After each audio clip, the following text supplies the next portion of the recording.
नमस्ते। सीपीएलओ मतलब grid panchayat local operators से जुड़ी एक बहुत बड़ी खबर आ रही है। नियमों में एक बड़ा बदलाव होने वाला है। तो चलिए इस पूरी बात को समझते हैं कि आखिर ये नए नियम हैं क्या और इनका असर क्या होगा। तो सवाल ये उठता है कि ये जो बड़ी घोषणा है आखिर है क्या, इसके असल मायने क्या हैं? देखिए, यही है वो सबसे बड़ा और मुख्य बदलाव।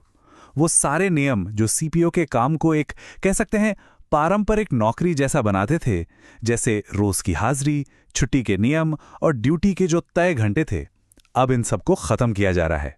नल एंड वॉइड। तो अब सवाल यह है कि सीपीएलओस के रोजमर्रा के काम पर इसका क्या असर पड़ेगा। चलिए जरा और गहराई से समझते हैं कि ये बदलाव असल में लागू कैसे होगा। अच्छा, तो सबसे जरूरी बात यह है कि हाजिरी, छुट्टी और काम के तय घंटों से जुड़े जो भी नियम थे, और याद रखिए ये नियम स्थानीय प्रशासन ने लगाए थे, उन्हें अब ऑफिशियली मतलब आधिकारिक तौर पर खत्म किया जा रहा है। उन्हें शून्य या कहें कि अवैध माना जाएगा।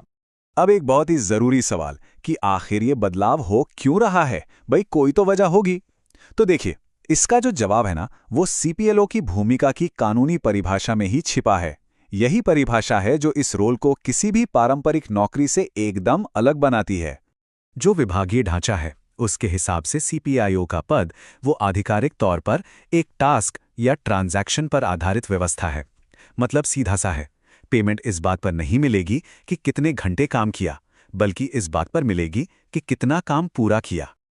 और देखिए, यही है वो सबसे बुनियादी फर्क। एक रेगुलर जॉब में क्या होता है? तय घंटे, हाजिरी, छुट्टी के नियम, सब कुछ होता है। लेकिन सीपीएलओ की व्यवस्था में कानूनी तौर पर ये सब चीजें लागू ही नहीं होती। यहां सब कुछ काम के नतीजों पर यानी रिजल्ट्स पर आधारित है। तो जाहिर है, जब सीपीओ का रोल ही टास्क बेस्ड है तो उस पर एक पारंपरिक नौकरी वाले नियम थोपना वो उसकी कानूनी स्थिति से मेल नहीं खाता।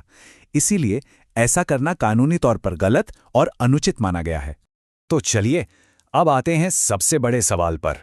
अगर हाजिरी के हिसाब से काम नहीं होगा तो फिर पेमेंट यानी भुगतान कैसे मिलेगा? अब पूरा का पूरा सिस्टम जो है वो टाइम बेस्ड से हटकर परफॉर्मेंस बेस्ड होने जा रहा है। तो सवाल है कि ये नया मॉडल आखिर दिखेगा कैसा।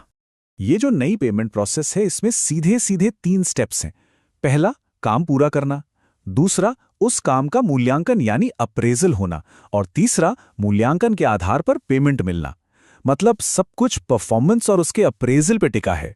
तो अब ये बात साफ है कि पेमेंट सिर्फ और सिर्फ इसी अप्रेजल बेस्ड सिस्टम के हिसाब से होगी।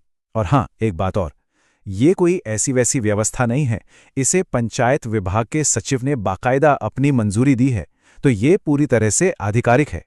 तो आखिर में हम ये कह सकते हैं कि ये सिर्फ कुछ नियमों का बदलाव नहीं है, ये तो सीपीएलओ की पूरी भूमिका को ही एक नई परिभाषा दे रहा है। एक तरफ इससे ज्यादा आज़ादी मिल सकती है और परफॉर्मेंस के आधार पर ज्यादा कमाने का मौका भी, लेकिन दूसरी तरफ इससे इनकम की जो स्थिरता है उस पर भी सवाल उठ सकता है। तो अब सोचने वाली बात यह है कि इस नई आज़ादी और जिम्मेदारी के साथ सीपीएलओ की भूमिका का भविष्य क्या होगा।